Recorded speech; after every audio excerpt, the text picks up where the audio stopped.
Alright, guys, so the next chapter is chapter 10. It's on financing, and I'm going to cover the basics, traditional funding sources.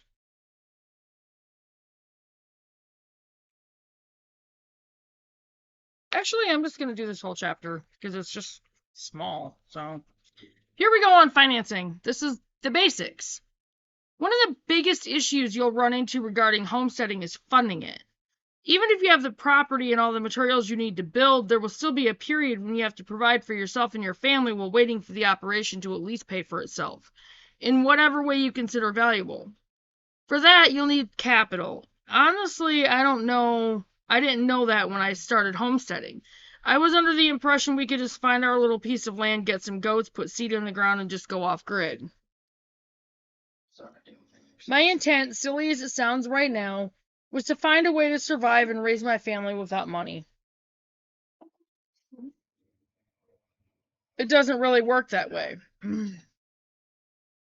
My family needed money to live, and we needed money to get our business started.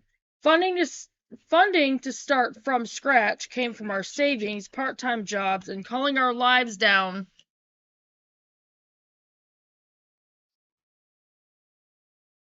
to the bare essentials. Funding for our homestead in North Carolina came from a similar situation. Lots of saving and working and scrimping. Both methods work, but there are other ways we didn't really know about until late into our homesteading journey. While we don't regret the circuitous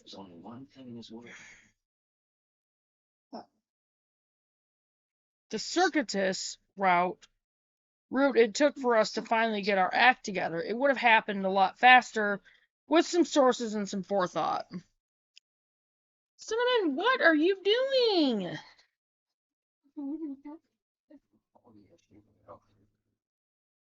Don't believe that now. See, one of these days this will be over. Get inside my box and I am going to spray you. Get out of the potting soil! Cat. Traditional funding sources. First, let's discuss traditional funding sources, loans and grants. A loan is money given to you with the expectation that you'll pay it back with interest over a set period of time. I'm not doing loans for the homestead. It doesn't make sense to me. Grants are funds given to you if you or your operation meets certain criteria. The money provided via grants does not have to be paid back. Loans are easier to get, for the most part. Traditional loans are from banks and usually come with a fair interest rate.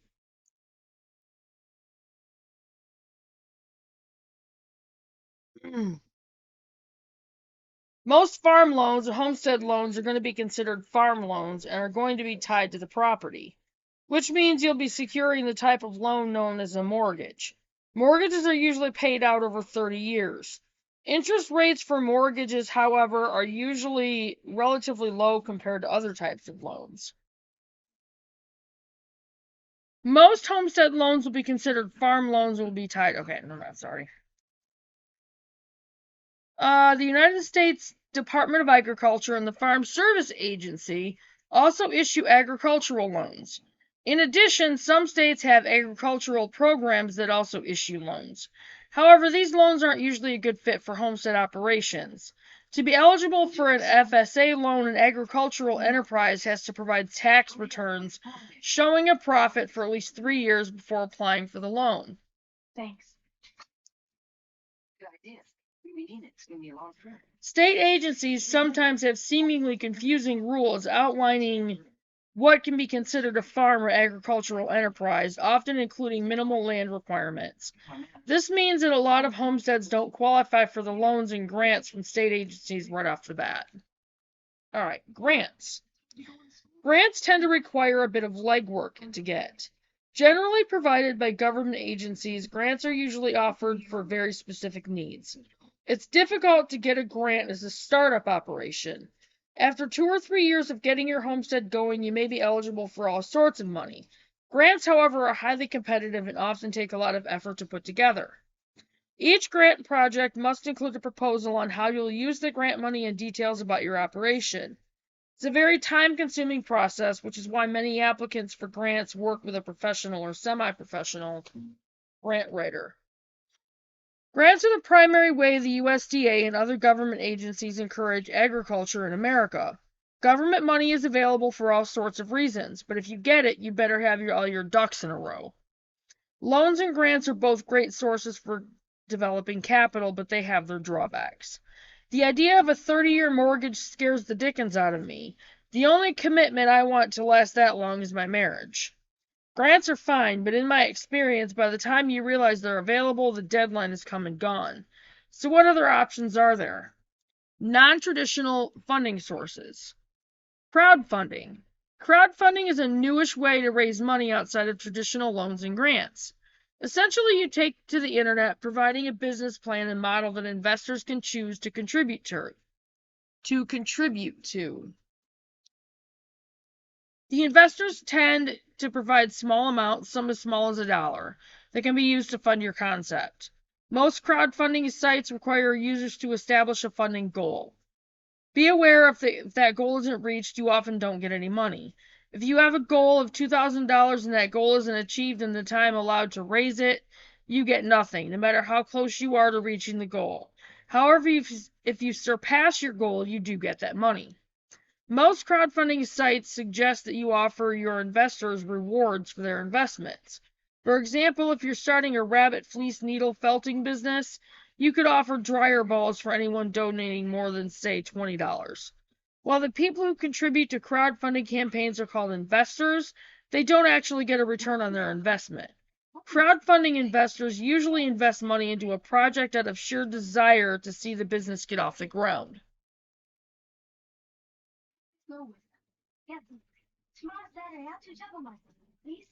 The most popular crowdfunding services are Kickstarter.com and GoFundMe.com. But since you're a homesteader, you might want to consider BarnRaiser.us, a crowdfunding site devoted to agricultural and food enterprises. Microloans. Popular by Nobel laureate Professor Muhammad Yunus, microloans were originally conceived in the 18th century, but in recent history became a way to alleviate poverty in third world countries.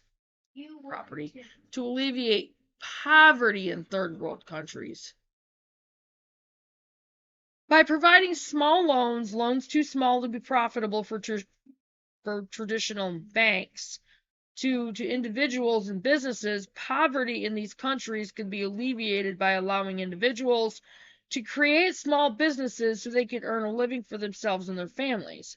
Since then, the concept has taken off in the United States. Are you really that tired? I didn't think so. You see anything? The U.S. Small Business Association and the Farm Service Administration, as well as private nonprofit groups, have begun providing microloans to people all over the country.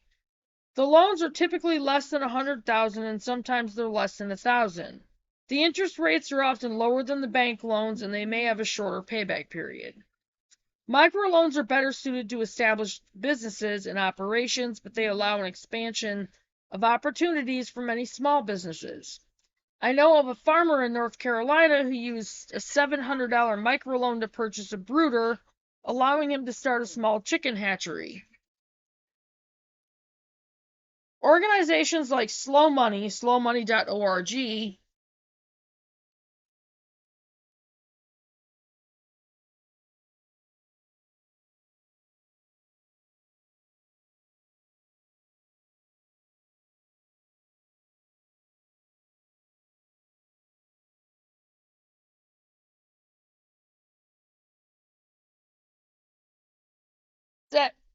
organizations like Slow Money, slowmoney.org actually allow private individuals to provide microloans to borrowers at low interest rates.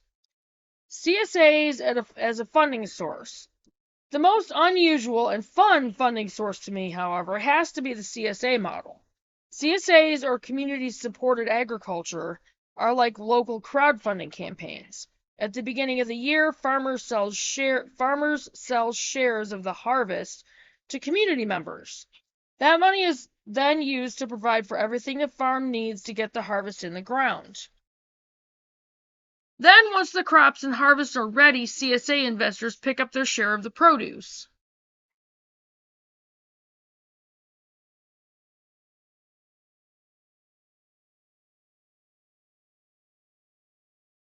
This way, farmers are able to finance at least part of their operation at the beginning of the year, which tends to be the time of year when capital is lowest in agricultural enterprises, while consumers get a voice in what the farmer produces.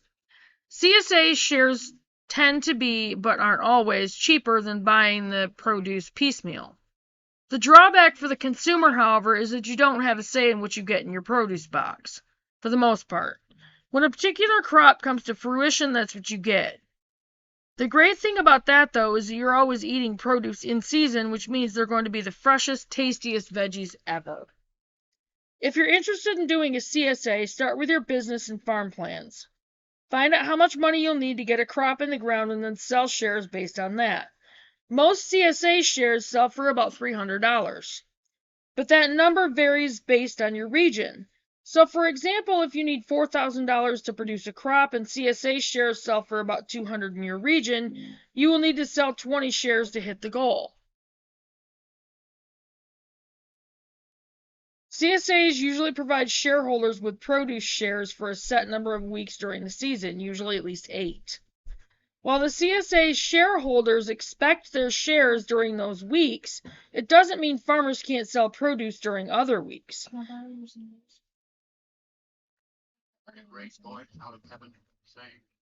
In addition, many CSA farmers overproduce, which means they can provide shareholders with their produce and then sell overflow produce to wholesalers at the farmers markets and to restaurants. In addition to vegetables, do not neglect other farm products for your CSA box. You can include eggs, honey, meat, bread, cut flowers, herbs, and even handcrafted items like soap. If you do, make sure your CSA share price reflects these extras. While CSA shares are considered direct sales, they still fall under the same rules and regulations of other farm products in your state. The best thing about a CSA, however, despite the monetary benefits, are the interactions you'll have with your customers. You get to know people in your community and find out what they like.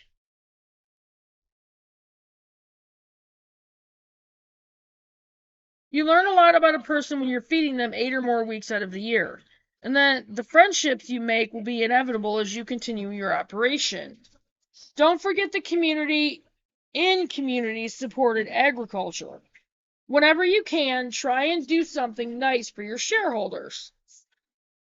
Treat them to extras, host a bonfire, or invite them out to your homestead. Every chance you get to make a connection with your shareholders, all of your customers, really, is a chance to make new friends and expand your business. Be aware, however, that if you're starting a CSA for the first time, a bad failure can ruin your reputation. Before you even have a chance to get started. So start small and build slowly. As I said before, it's better to underpromise and overdeliver. And that was it for chapter 10 on financing. And I will go ahead and get this up there, and I will see you guys on the next one. Next chapter is chapter 11, which is on marketing. There we go. I will go ahead and get this up there, and I will see you guys in a little bit. Bye, guys.